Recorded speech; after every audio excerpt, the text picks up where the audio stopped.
नमस्ते, मेरा नाम रितांश गौड़ है और मैं दी अग्रणी पार्टी का अध्यक्ष होने के दायित्व से आपसे बातें कर रहा हूं। स्वजनों, आज 7 अक्टूबर 2024 है।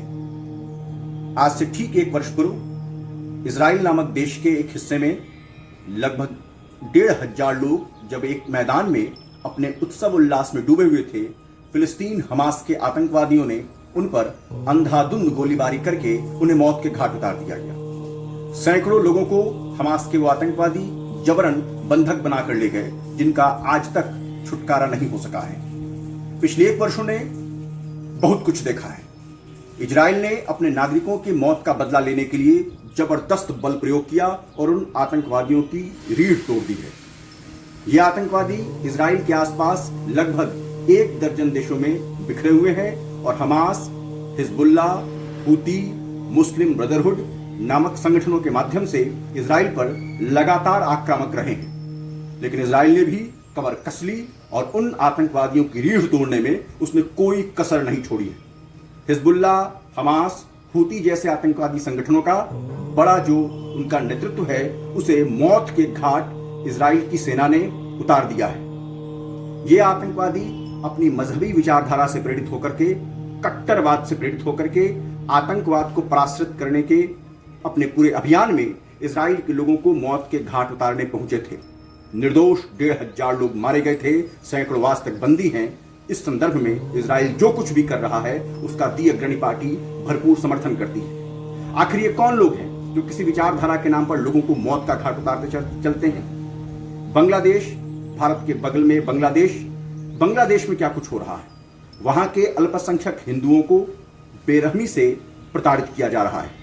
उनके उपासना स्थलों को, मंदिरों को, मूर्तियों को तोड़ा जा रहा है।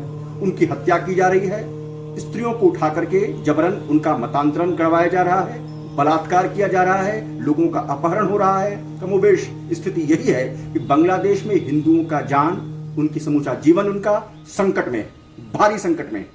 और इस संदर्भ में बांग्लादेश की सरकार हाथ पर हाथ रखकर बैठी हुई है। मैं भारत की सरकार से पूरी करबद्धता, पूरे संवेदनशीलता के साथ, पूरे विनयपूर्वक अपनी दी अग्रणी पार्टी के माध्यम से आग्रह करता हूं कि वह बांग्लादेश के हिंदुओं की सुरक्षा को सुनिश्चित करने में ठोस कदम उठाए, साहसिक कदम उठाए, बड़ा कदम उठाए। और बांग्लादेश के हिंदुओं की बात क्या कुछ कही जाए, भारत के बहुसंख्यक हिंदू अपने ही देश में असुरक्षित पाए जा रहे हैं।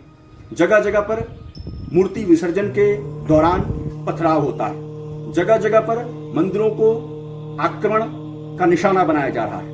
जगह जगह पर हिंदुओं को उनकी उपासना पद्धति पर संकट पाता देखा जा रहा है। लोगों को हमेशा चिंतित देखा जाता है कि यदि वो अपने उपासना स्थल पर अपने किसी धार्मिक अनुष्ठान को पूरा करेंगे तो संभवतः पथराव हो सकता है, भगदड़ मचाई जा सकती है योजनाबद्ध तरीके से, जिसमें उनकी जान जा सकती है। आज भारत में बहुसंख्यक हिंदू असुरक्षित हैं और भारत का जो केंद्रीय नेतृत्व है, सत्तासीन नेतृत्व, वह बहुसंख्यक हिंदुओं की सुरक्षा को सुनिश्चित करने में एकदम विफल, एकदम कमजोर है।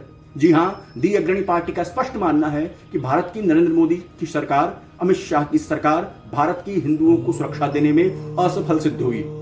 देश में कई जगहों पर दंगे हुए हैं, देश में कई जगह पर हिंसा हुई है, आगजनी हुई है, मूर्ति विसर्जन के दौरान पथराव हुआ है। इन सारी बातों में हिंदू स्वयं को असुरक्षित पा रहे हैं और भारत की नरेंद्र मोदी सरकार, अमित शाह के गृह मंत्रालय हिंदुओं को सुरक्षा देने में लगातार विफल, हतोत्साहित, असफल दिखाई देता है। मैं आग्रह करता हूं कि समाज जगे और इस कमजोर, ढुलमुल, हीन नेतृत्व को बदले और भारत के बहुसंख्यकों की सुरक्षा सुनिश्चित करने की दिशा में ठोस कदम बढ़ाया जाए। मैं आप सबों के मंगल और कल्याण की कामना करता हूं। साथ ही आशा करता हूं कि आप सब विचार करेंगे और दी अग्रणी पार्टी की नीतियों के पक्ष में अपना मंतव्य बनाएंगे। आप सबों का मंगल हो, कल्याण हो।